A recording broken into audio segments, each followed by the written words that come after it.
Oke, mungkin satu kutipan dulu.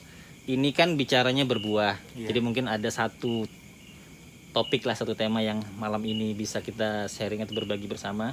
Bagaimana cara membuahkan anggur. Ini ada contoh yang sudah dibuahkan dan baru berbuah. Jadi gimana nih metodenya? Ini kan ada tumbuh, ada gimana itu? Jadi kalau anggur itu misalnya kita tanam, dibiarkan, dia akan menjalar kemana-mana aja, tidak akan berbuah.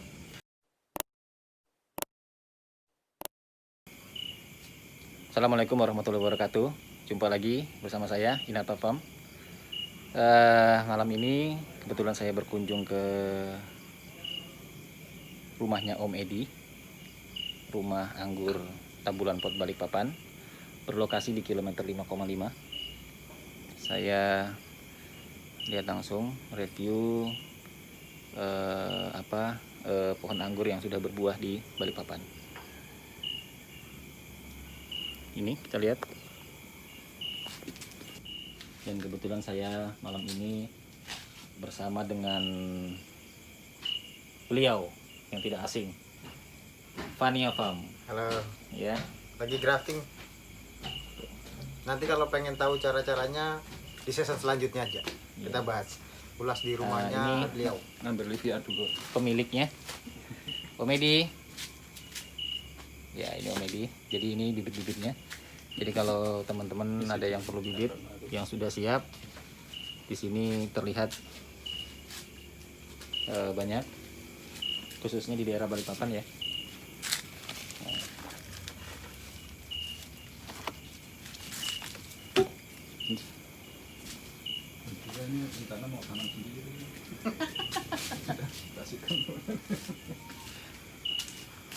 Oke, itu salah satu contoh dari bibit yang Mau rilis. Ya. Oke, kita lihat. Ini anggur varian trans. Ini trans tadi ya, Coach ya? Iya. Nah, ini jenis varian trans.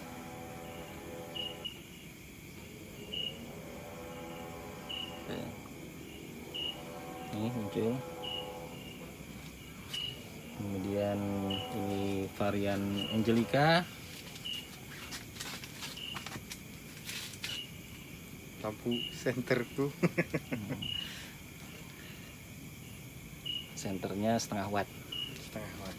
Oke, ini. Ini Angelica. Mudah-mudahan nanti yang saya tanam di Inata Farm Sepinggan juga bisa berbuah. Ini informasinya berapa umurnya nih? Umurnya baru sekitar 1 tahun. 1 tahun sudah berbuah 3 kali, 2 kali. 2 kali. 1 tahun sudah berbuah 2 kali. 2 kali. Gelap sekali, tidak kelihatan mukanya, Coach. Itu dia. Enaknya dilihat kalau pohon yang ditanam, apapun dia jenisnya, ataupun apapun dia pohonnya, tapi kalau sudah berbuah itu kita bisa lihat hasilnya.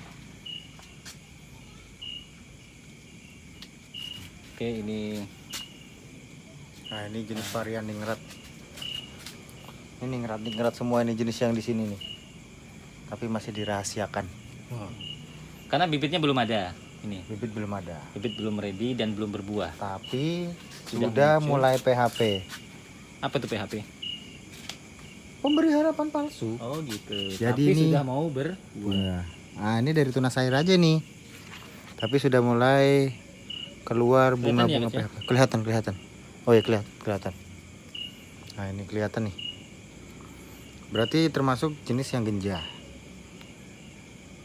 Jadi rencana akan dipublish kira-kira 2 bulan lagi nih ya. 1 bulan dong. Soalnya sudah proses sambung. Ini dipangkas berarti keluar kembang dia. Jadi kisar 1 bulan. Agak gelap ya, sesuai kulit kok, nggak apa-apa.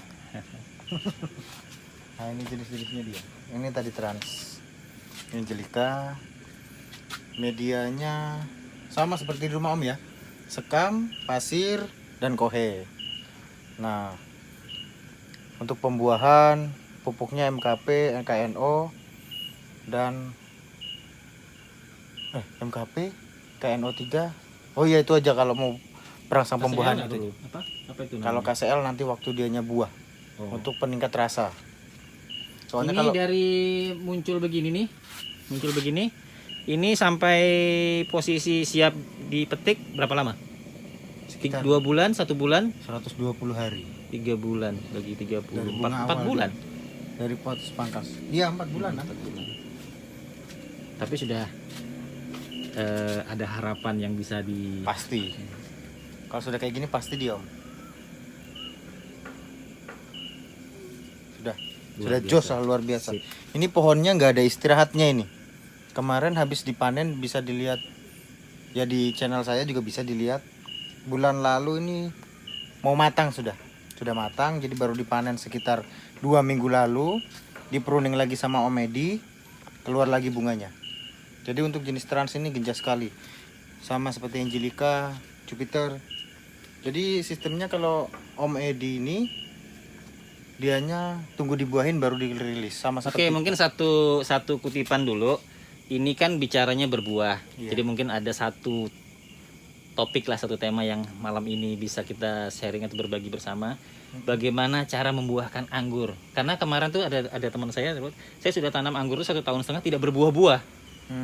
Saya bilang gimana cara nanamnya? Ya saya biarkan saja. Nah mungkin bisa di sini. Ini ada contoh yang sudah dibuahkan dan baru berbuah. Jadi gimana nih metodenya? Ini kan ada tumbuh, ada gimana itu? Jadi kalau anggur itu misalnya kita tanam, dibiarkan, dia akan menjalar kemana-mana aja, tidak akan berbuah. Jadi kita harus pruning. Jadi istilahnya pruning itu dipotong, dipangkasin. Seperti ini dipangkasin. Nanti kan dia matanya, tunasnya keluar nih. Nah akhirnya bawa buah. Jadi dianya sistemnya model pertahanan dirinya Om. Supaya kalau dia ada apa-apa, buahnya itu jadi anaknya lagi. Jadi sistem kayak pelajaran IPA dulu kan. Tapi kalau anggur memang harus dipruning. Dan untuk memaksimalnya kita perlu pupuk pembuahan. Jadi kalau kita mau perlu untuk pembuahan itu pupuk yang diperlukan dalam tanaman itu rata-rata unsur K dan P. Jadi makanya kita perlunya MKP, multi KP ya kan, KNO3 sama rata-rata di K sama P kalau untuk pembuahan. Nanti saat sudah berbuah seperti ini baru kita masukkan pertumbuhan lagi untuk menggenjot pertumbuhan pohon dan buahnya. Keratiboron biasanya mainnya dan KNO3. Jadi kalau pernah saya dengar itu, saya tahu sedikit lah. Itu ada yang namanya batang sekunder, batang primer, batang tersier, itu istilah. Tapi secara umum munculnya buah ini ada di batang mana dia? Sebenarnya kalau teori saya, bukan teori saya sih ngomongnya ya. Menurut pendapat saya, kalau kita ngomongnya primer, sekunder, tersier itu untuk memudahkan kita dalam proses penataan buah tajuk ya kan. Di sekunder pun dia bisa berbuah kalau hormonnya sesuai. Di tersier pun dia bisa berbuah. Di tunas air pun dia bisa berbuah, hanya saja tidak maksimal kalau di tunas air biasanya. Jadi kita ngomongnya di tersier karena dia pembentukannya sudah sesuai dia Om. Biasanya di tunas ketiga kan. Jadi tajuknya sudah rapi dan dibuahkan. Jadi pembuahannya sesuai yang kita inginkan dari tajuk yang kita tata tadi.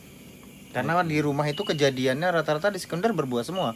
Tapi secara apa namanya itu karakternya anggur ini dia harus dipangkas memang untuk berbuah atau gimana? Itu apa memang harus rumusnya pemangkasan memang istilahnya. Rumusnya harus pemangkasan supaya hasilnya lebih maksimal dia Om.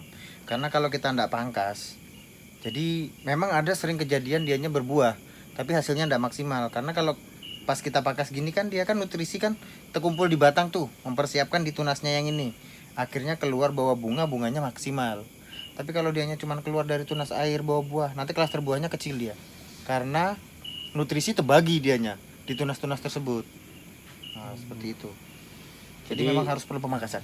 Jadi intinya bahwa pembuahan itu harus dilakukan pemangkasan. Dan supaya lebih rapi lah Om, biar enggak kemana-mana kan. Oke. Jadi ada istilah kalau ingin digantikan dengan yang lebih baik, buanglah yang tidak perlu. Yang sudah ada buang yang tidak perlu gitu ya. Iya, dan kita kan dapat cutting buat bibit baru Om biasanya. Mulai lagi kita bicara batang ini ya. Iya. Oke, baik. Ini jenis moondrop. Ini moondropnya Om Edi ini. Kemarin sempat PHP, tapi karena dihantam pakai gibberellin GA3 gosong bunganya. Jadi sekarang belum berbuah lagi. Ini baru selesai pruning lagi nih beliau nih. Ini dipotong, potong. Pohonnya sehat, airnya banyak. Jadi tabulan pot dengan planter bag 100 liter. Nih moondropnya nih. Gede. Yang pengen tahu lebih jauh nanti bisa kita ulas di rumahnya sampean Om ya. Boleh. Baik nanti. cara Sambil ini ya, penyampaian. sambil ngelihat perkembangannya, review. Terus sepertinya ada yang sudah bisa dipotong atau belum atau gimana itu? Iya. Kalau saya sementara ini hanya menanam saja. Oke, baik teman-teman, demikian mungkin sedikit informasi yang bisa saya sampaikan hasil dari review ini. Demikian, semoga bermanfaat. Assalamualaikum warahmatullahi wabarakatuh.